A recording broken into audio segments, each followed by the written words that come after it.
ನನ್ನ ಗಂಡ ಪ್ರತಿ ರಾತ್ರಿ ಒಂದು ಸುಂದರವಾದ ಹುಡುಗನನ್ನು ಮನೆಗೆ ಕರೆದುಕೊಂಡು ಬರುತ್ತಿದ್ದ.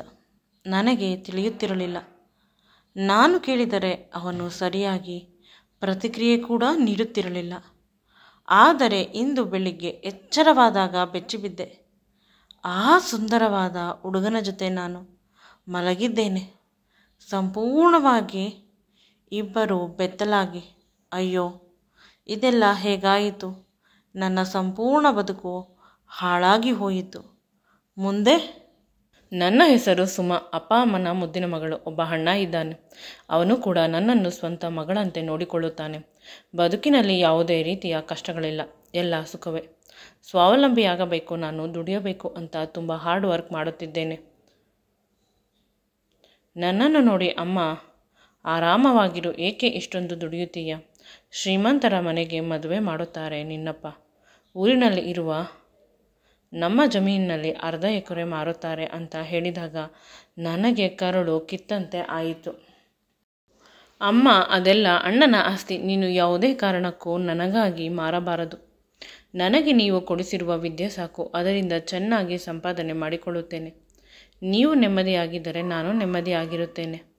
ಅದನ್ನು ಬಿಟ್ಟು ನನ್ನ ಮದುವೆಗಾಗಿ ಆಸ್ತಿಯನ್ನು ಮಾರಿದರೆ ನನ್ನ ಸ್ವಾವಲಂಬನೆಗೆ ಇನ್ನೂ ಧಕ್ಕೆಯಾಗುತ್ತದೆ.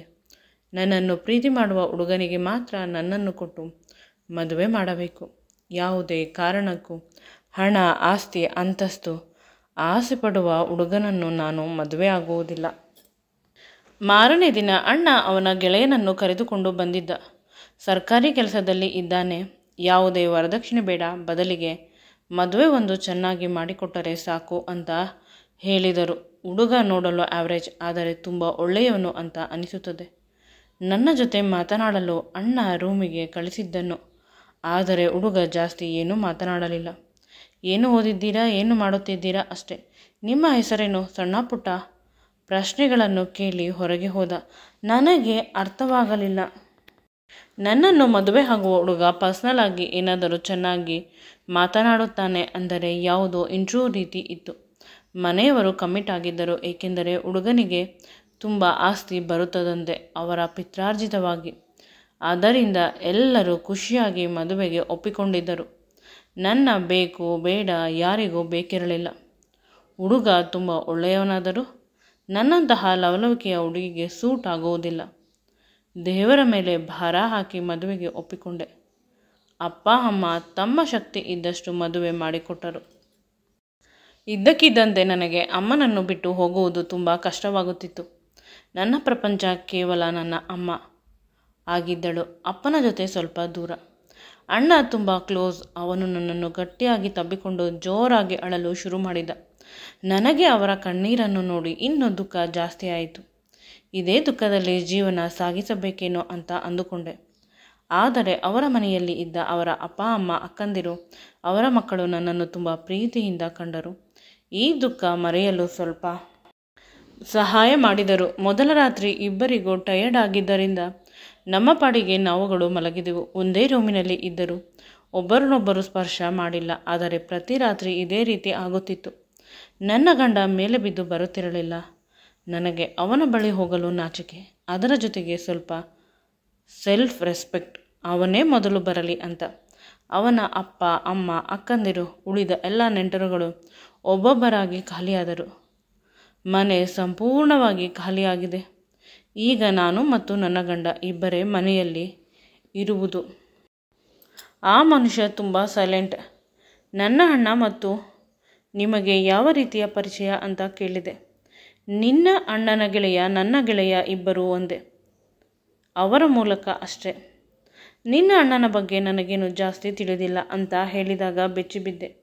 ಈ ರೀತಿಯ ಸೈಕೋ ರೀತಿ ಇರುವ ಹುಡುಗನನ್ನು ಹಿಂದೆ ಮುಂದೆ ನೋಡದೆ ಅಣ್ಣ ಕೇವಲ ಅವನ ಗೆಳೆಯನ ಮಾತುಗಳನ್ನು ಕೇಳಿ ಮದುವೆ ಮಾಡಿದ್ದಾನೆ. ನಾನು ಅಣ್ಣನ ಕ್ಲೋಸ್ ಫ್ರೆಂಡ್ ಅಂದುಕೊಂಡಿದ್ದೆ ಇವನನ್ನು. ಆದರೆ ನನ್ನನ್ನು ನೋಡುವುದಕ್ಕಿಂತ ಮುಂಚೆ ಕೇವಲ ಒಂದು ಬಾರಿ ನನ್ನ ಅಣ್ಣ ಇವನನ್ನು ನೋಡಿದನಂತೆ. ಅಂದರೆ ನನ್ನ ಅಣ್ಣನಿಗೂ ಕೂಡ ಅಪರಿಚಿತ ಇವನ ಬಗ್ಗೆ ಸಂಪೂರ್ಣ ಮಾಹಿತಿ ತಿಳಿಯುವವರೆಗೂ ಯಾವುದೇ ಕಾರಣಕ್ಕೂ ದೈಹಿಕವಾಗಿ ಸೇರಬಾರದು ಅಂತ ಬಯಸಿದ್ದೆ. ನಾನು ಕೂಡ ಅವನ ಎಲ್ಲ ವಿಷಯವನ್ನು ತಿಳಿಯಲು ಪ್ರಯತ್ನಿಸಿದೆ. ಇಂದು ಚೆನ್ನಾಗಿ ನಿದ್ರಿಸಿದೆ. ಎಚ್ಚರವಾದಾಗ ಸಂಜೆ 8 ಆಗಿತ್ತು. ಅಡಿಗೆ ಮಾಡಿಲ್ಲ ಅಂತ ಭಯದಿಂದ ಅಡುಗೆ ಮಾಡಲು ಹೋದೆ. 7:30ಕ್ಕೆ ನನ್ನ ಗಂಡ ಬರುತ್ತಿದ್ದ. ಆದರೆ ಇಂದು 8 ಆಗಿದ್ದರೂ ಕೂಡ ಬಂದಿಲ್ಲ. ಏನು ಮಾಡುವುದು ತಿಳಿಯುತ್ತಿಲ್ಲ. ರವೆ ಹುರಿದು ಉಪ್ಪಿಟ್ಟನ್ನು ಮಾಡಿ ಸ್ಟವ್ ಆರಿಸಬೇಕು. ಅಷ್ಟರಲ್ಲಿ ಕಾಲಿಂಗ್ ಬೆಲ್ ಆಯಿತು. ನನ್ನ ಗಂಡನ ಜೊತೆ ಅವನ ಗೆಳೆಯ ಬಂದಿದ್ದ. ಮೊದಲು ನನಗೆ ಅವನ ಮುಖ ನೆನಪಾಗಲಿಲ್ಲ. ಆ ನಂತರ ಎಲ್ಲೋ ನೋಡಿದ್ದೇನೆ ಅನ್ನುವ ನೆನಪಿದೆ. ಆದರೆ ಎಲ್ಲಿ ಅಂತ ತಿಳಿಯುತ್ತಿಲ್ಲ. ಆದರೆ ನನ್ನ ಗಂಡ ಬಂದು ತುಂಬ ಗಲಾಟೆ ಮಾಡಿದ. ಇನ್ನೂ ಅಡಿಗೆ ಆಗಿಲ್ಲವೇ? ಇವನು ನನ್ನ ಗೆಳೆಯ. ಊಟ ಬಡಿಸು ಅಂತ ಕೇಳಿದ. ಮಾಡಿರುವುದು ಉಪ್ಪಿಟ್ಟು ಅಂತ ಹೇಳಿದಾಗ ಇನ್ನೂ ಕೋಪ ಮಾಡಿಕೊಂಡು ಅವನನ್ನು ಕರೆದುಕೊಂಡು ಹೋಟೆಲ್ಗೆ ಹೋದ. ಮೊದಲ ಬಾರಿ ನನ್ನ ಗಂಡ ಇಷ್ಟೊಂದು ಕೋಪ ಮಾಡಿಕೊಂಡಿರುವುದು. ಯಾವಾಗಲೂ ಸಾಧು ರೀತಿ ಇರುತ್ತಾನೆ. ಆದರೆ ಇಂದು ಬೇಸರವಾಯಿತು. ಪ್ರತಿದಿನವೂ ನನ್ನ ಗಂಡ ಅವನನ್ನು ಕರೆದುಕೊಂಡು ಬರುತ್ತಿದ್ದ. ಈಗ ತುಂಬ ಚೆನ್ನಾಗಿ ಅಡಿಗೆ ಮಾಡಿಕೊಡುತ್ತಿದ್ದೆ. ಅವನು ಊಟ ಮಾಡುತ್ತಿದ್ದ. ತುಂಬ ಸಮಯದವರೆಗೆ ನನ್ನನ್ನು ಮತ್ತು ಅವನನ್ನು ಒಂಟಿಯಾಗಿ ಬಿಟ್ಟು ಮನೆಯಲ್ಲಿ ನನ್ನ ಗಂಡ ಏನಾದರೂ ಕೆಲಸ ಹೇಳಿ ಹೊರಟು ಹೋಗುತ್ತಿದ್ದ.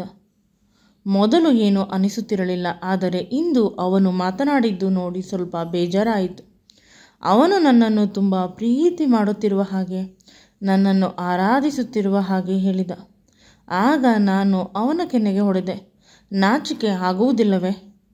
ಮದುವೆ ಆಗಿರುವವಳ ಜೊತೆ ಈ ರೀತಿ ನಡೆದುಕೊಂಡರೆ ಅಂತ. ಆ ಹುಡುಗ ಏನೋ ಹೇಳಲು ಬಾಯಿ ತೆಗೆದ. ನನ್ನ ಗಂಡ ಬಂದ. ನನಗೂ ಏನು ಮಾತನಾಡಲು ಮನಸ್ಸಾಗದೆ ರೂಮಿಗೆ ಹೋಗಿ ಮಲಗಿದೆ. ಅವನು ಹೋದ ಮೇಲೆ ನನ್ನ ಗಂಡ ಇನ್ನೊಂದು ರೂಮಿನಲ್ಲಿ ಮಲಗುವುದು. ಅಮ್ಮನಿಗೆ ಫೋನ್ ಮಾಡಿ ಎಲ್ಲ ವಿಷಯವನ್ನು ಹೇಳಬೇಕು ಅಂತ ಅನಿಸುತ್ತದೆ. ಆದರೆ ಆಗುವುದಿಲ್ಲ. ಏಕೆಂದರೆ ನನ್ನ ಅಣ್ಣ ನೋಡಿರುವ ಹುಡುಗ. ಮನೆಯಲ್ಲಿ ಅಪ್ಪ ಬೇಸರ ಮಾಡಿಕೊಳ್ಳುತ್ತಾರೆ. ಅಣ್ಣನ ಬಗ್ಗೆ ಒಳ್ಳೆಯ ಅಭಿಪ್ರಾಯವಿಲ್ಲ. ನನ್ನ ನಂತರ ಮನೆಯನ್ನು ಸರಿಯಾಗಿ ನೋಡಿಕೊಳ್ಳುವುದಿಲ್ಲ. ದಂಡ, ಇವನಿಗೆ ಏನೂ ಬರುವುದಿಲ್ಲ ಅಂತ ಪ್ರತಿಯೊಬ್ಬರ ಬಳಿ ಯಾವಾಗಲೂ ಹೇಳುತ್ತಾರೆ. ಈ ವಿಷಯ ತಿಳಿದರೆ ತೊಂದರೆ ಆಗುತ್ತದೆ. ಮಾರನೇ ದಿನ ಬೆಳಿಗ್ಗೆ ನಾನು ಎದ್ದು ಏನೋ ಟಿಫನ್ ಆಗಲಿ ಅಡುಗೆ ಆಗಲಿ ಅವನಿಗೆ ಮಾಡಿಕೊಟ್ಟಿಲ್ಲ. ಬದಲಿಗೆ ಮಲಗಿದ್ದೆ. ನನಗೆ ಹುಷಾರಿಲ್ಲ ಅಂತ ಹೇಳಿ ನನ್ನ ಗಂಡ ಕೆಮ್ಮುತ್ತಾ ಹೊರಟು ಹೋದ. ಮದುವೆ ಆಗಿರುವುದು ಹುಡುಗನನ್ನೋ ಅಥವಾ ಅವನು ಆಡುವುದು ನೋಡಿದರೆ 60 ವರ್ಷದ ಮುದುಕನ ರೀತಿ. ಪ್ರೀತಿಸಿ ಮದುವೆ ಆಗಿದ್ದರೆ ಈ ಸಮಸ್ಯೆ ಇರುತ್ತಿರಲಿಲ್ಲ. ಅವರ ಎಲ್ಲ ವಿಷಯಗಳು ನಮಗೆ ತಿಳಿದಿರುತ್ತಿತ್ತು ಅಂತ ಸುಮ್ಮನಾದೆ. ನನ್ನ ಗಂಡ ಬಂದು ಆಫೀಸ್ಗೆ ಹೋಗುತ್ತೇನೆ ಅಂತ ಕೂಡ ಹೇಳಿಲ್ಲ, ಹೊರಟು ಹೋದ. ಗೆಳೆಯ ಗೆಳತಿಯರು, ಅಪ್ಪ ಅಮ್ಮ ಪ್ರತಿಯೊಬ್ಬರ ಜೊತೆ ಮಾತನಾಡಿ ಮನಸ್ಸನ್ನು ಹಗುರವಾಗಿಸಿದೆ. ನನಗೆ ತುಂಬ ದುಃಖವಾಗುತ್ತಿತ್ತು. ಬದುಕು ಈ ರೀತಿ ಹಾಳಾಗುತ್ತಿದೆ. ಒಳ್ಳೆಯ ಸಮಯ ನೋಡಿ ಡೈವರ್ಸ್ ತೆಗೆದುಕೊಂಡು ಬಿಡಬೇಕು. ಹೇಗಿದ್ದರೂ ಇವನು ನನ್ನನ್ನು ಒಂದು ಬಾರಿಯೂ ಮುಟ್ಟಿಲ್ಲ. ಸಮಸ್ಯೆ ಇಲ್ಲ ಅಂತ ಸುಮ್ಮನಾದೆ. ಆದರೆ ಇಂದು ರಾತ್ರಿ ನನ್ನ ಗಂಡ ಹೋಟೆಲ್ನಿಂದ ವಿಧ ವಿಧವಾದ ತಿಂಡಿಗಳನ್ನು ನನಗಾಗಿ ತಂದಿದ್ದ. ಎಲ್ಲವನ್ನು ಅವನೇ ಬಡಿಸಿ ಅವನ ಕೈಯಾರ ತಿನ್ನಿಸಿದ್ದ. ಅವನು ಮಾಡಿದ ತಪ್ಪು ಅರ್ಥವಾಗಿರಬೇಕು. ಇನ್ನು ಮೇಲಾದರೂ ನನ್ನನ್ನು ಪ್ರೀತಿಯಿಂದ ನೋಡಿಕೊಳ್ಳುತ್ತೇನೆ ಅಂತ ಸುಮ್ಮನೆ ಶರಣಾದೆ. ಅವನಿಗೆ ನನ್ನನ್ನು ನಾನು ಅರ್ಪಿಸಿಕೊಳ್ಳಲು. ಈ ರೀತಿ ಯೋಚನೆ ಮಾಡುತ್ತಿರಬೇಕಾದಾಗ ನನ್ನ ತಲೆ ಸ್ವಲ್ಪ ತಿರುಗುತ್ತಿತ್ತು. ನಂತರ ಅವರ ತೊಡೆಯ ಮೇಲೆ ಮಲಗಿಸಿಕೊಂಡರು ನನ್ನನ್ನು. ತಾಯಿಯ ಹಾರೈಕೆ, ತಾಯಿಯ ಮಡಿಲು ಅಂತ ಅನಿಸಿತು. ಏಕೆಂದರೆ ನನ್ನ ಗಂಡನನ್ನು ನೋಡಿದರೆ ಅವನು ನನಗೆ ಗಂಡ ಅಂತ ಅನಿಸುತ್ತಿರಲಿಲ್ಲ. ಅವನು ನನ್ನ ತಾಯಿ ಏನೋ, ನನ್ನ ಸೋದರ ಸಂಬಂಧಿ ಏನೋ ಅಂತ ಅನಿಸುತ್ತಿತ್ತು. ಗೊತ್ತಿಲ್ಲ, ನನ್ನ ಕಲ್ಪನೆ ಏನೋ ಅಂತ ಸುಮ್ಮನಾಗುತ್ತಿದ್ದೆ. ನಿಧಾನವಾಗಿ ಅವನ ತೊಡೆಯ ಮೇಲೆ ಮಲಗಿದೆ. ಅಷ್ಟೇ ಎಚ್ಚರವಿರುವುದು. ರಾತ್ರಿ ಪೂರ್ತಿ ಏನಾಯಿತು ನೆನಪಿಲ್ಲ. ಬೆಳಿಗ್ಗೆ ಆದಾಗ ನಾನು ಹೇಳಬೇಕು ಅಂತ ನೋಡಿದರೆ ನನ್ನ ಮೈ ಮೇಲೆ ಬಟ್ಟೆ ಇಲ್ಲ, ಬೆತ್ತಲಾಗಿದ್ದೇನೆ. ಒಂದು ರೀತಿ ಖುಷಿಯಾಗಿತ್ತು, ಇನ್ನಾದರೂ ಫಸ್ಟ್ ನೈಟ್ ಆಯಿತು ಅಂತ. ಆದರೆ ನನ್ನ ಪಕ್ಕ ಇದ್ದ ಹುಡುಗನನ್ನು ನೋಡಿ ಬೇಸರವಾಯಿತು. ನಾನು ನಿಂತಿರುವ ನೆಲ ಕುಸಿಯಬಾರದೆ ಅಂತ ಅನಿಸಿತು. ಅವನು ಬೇರೆ ಯಾರೂ ಅಲ್ಲ, ನನ್ನ ಗಂಡನ ಜೊತೆ ಪ್ರತಿದಿನ ಬರುತ್ತಾನಲ್ಲ ಅವನು. ಇನ್ನು ಹೇಳಲು ಕೇಳಲು ಏನೂ ಇಲ್ಲ, ಎಲ್ಲ ಮುಗಿದು ಹೋಗಿದ್ದು ಅಂತ ಅಳುತ್ತಿದ್ದೆ. ಜೋರಾಗಿ ನನಗೆ ತಿಳಿಯದ ಹಾಗೆ ನನ್ನ ದೇಹವನ್ನು ಬಳಸಿಕೊಂಡಿದ್ದಾನೆ. ಅವನಿಗೆ ಚೆನ್ನಾಗಿ ಹೊಡೆದೆ. ಆಗ ಅವನು ಎದ್ದು ನನ್ನನ್ನು ಪುನಃ ಇನ್ನೂ ಗಟ್ಟಿಯಾಗಿ ತಬ್ಬಿಕೊಂಡ. ನೀನು ನನಗೆ ಎಷ್ಟಾದರೂ ಒಡೆಯುವ ಅಧಿಕಾರವಿದೆ. ನಾನು ಮಾಡಿರುವುದು ಆ ರೀತಿಯ ಕೆಲಸ. ಆದರೆ ನಿನ್ನನ್ನು ಬಿಟ್ಟು ನನಗೆ ಬದುಕಲು ಸಾಧ್ಯವಿಲ್ಲ. ನೀನು ನನ್ನ ಪ್ರಾಣ, ನೀನು ನನ್ನ ಬಾಲ್ಯದ ಗೆಳತಿ. ಚಿಕ್ಕಂದಿನಿಂದಲೂ ನಿನ್ನನ್ನೇ ಪ್ರೀತಿಸುತ್ತಿದ್ದೇನೆ. ನಾನು ನಿನ್ನ ಬಾಲ್ಯದ ಗೆಳೆಯ ಕಿಶನ್. ಮೊದಲು ಕ್ರಶ್, ಪ್ರೀತಿ, ಇಷ್ಟ ಅಂತ ಅಂದುಕೊಂಡಿದ್ದು ದೊಡ್ಡವನಾದ ಮೇಲೆ. ನಿನ್ನನ್ನು ಬಿಟ್ಟು ನನಗೆ ಯಾವ ಹುಡುಗಿಯರು ಕೂಡ ಕಾಣುತ್ತಿರಲಿಲ್ಲ. ಮದುವೆ ಆದರೆ ನಿನ್ನನ್ನೇ ಆಗಬೇಕು ಅಂತ ಹೆಣ್ಣು ಕೇಳಲು ನನ್ನ ಅಮ್ಮನನ್ನು ನಿನ್ನ ಮನೆಗೆ ಕಳಿಸಿದ್ದೆ. ಆದರೆ ಅಷ್ಟರಲ್ಲಿ ನಿನಗೆ ನಿನ್ನ ಗಂಡನ ಜೊತೆ ಮದುವೆ ಆಗಿ ಹೋಗಿತ್ತು. ಅವರು ಕೂಡ ನನ್ನ ಆಫೀಸ್ನವರೇ ಆಗಿದ್ದು ನನಗೆ ಮೊದಲೇ ಪರಿಚಯ ಇತ್ತು. ಆ ನಂತರ ಅವರ ಬ್ಯಾಕ್ಗ್ರೌಂಡನ್ನು ಚೆಕ್ ಮಾಡಿದೆ. ಏಕೆಂದರೆ ಕೊನೆ ಪಕ್ಷ ನೀನು ಯಾರನ್ನು ಮದುವೆ ಆದರೂ ನೆಮ್ಮದಿಯಾಗಿ ಇರು ಅಂತ. ನಿನ್ನ ಕಷ್ಟ ನನ್ನ ಕೈಯಲ್ಲಿ ನೋಡಲು ಸಾಧ್ಯವಿಲ್ಲ. ನಿನ್ನ ಗಂಡ ತುಂಬ ಒಳ್ಳೆಯವನು, ಒಳ್ಳೆಯ ಬ್ಯಾಕ್ಗ್ರೌಂಡ್ ಇದೆ. ಆದರೆ ಅವನಿಗೆ ಲಾಸ್ಟ್ ಸ್ಟೇಜ್ ಲಂಗ್ ಕ್ಯಾನ್ಸರ್ ಇದೆ. ಅವನನ್ನು ಕಾಪಾಡಬೇಕಿತ್ತು. ಆದರೆ ಅವನು ಹೇಳಿದ ಮದುವೆಯ ಹಿಂದಿನ ದಿನ ತಿಳಿಯಿತು ನನಗೆ ಕ್ಯಾನ್ಸರ್ ಇರುವುದು. ಆದರೆ ಅವಳನ್ನು ಮದುವೆ ಆಗದೆ ಇರಲು ಸಾಧ್ಯವಾಗಲಿಲ್ಲ. ಜನರಿಗೆ ಉತ್ತರ ಕೊಡಲು ನನ್ನ ಬಳಿ ಉತ್ತರ ಇರಲಿಲ್ಲ.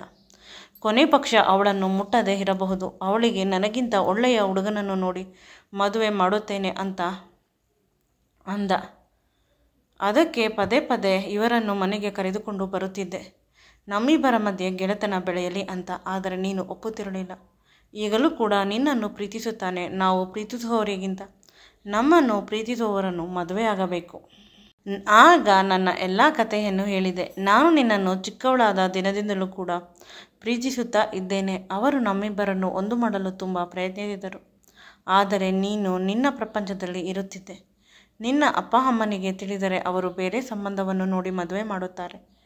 ನನ್ನಂತಹ ಹುಡುಗನ ಜೊತೆ ಮದುವೆ ಮಾಡುವುದಿಲ್ಲ. ಎಲ್ಲಕ್ಕಿಂತ ಹೆಚ್ಚಾಗಿ ನಿನ್ನನ್ನು ಕಳೆದುಕೊಳ್ಳುತ್ತೇನೆ ಅನ್ನುವ ಭಯದಿಂದ ನಿನ್ನ ಜೊತೆ ರಾತ್ರಿ ಸೇರಿದೆ. ಸಂಪೂರ್ಣ ತೃಪ್ತಿ ಸಿಕ್ಕಿತು.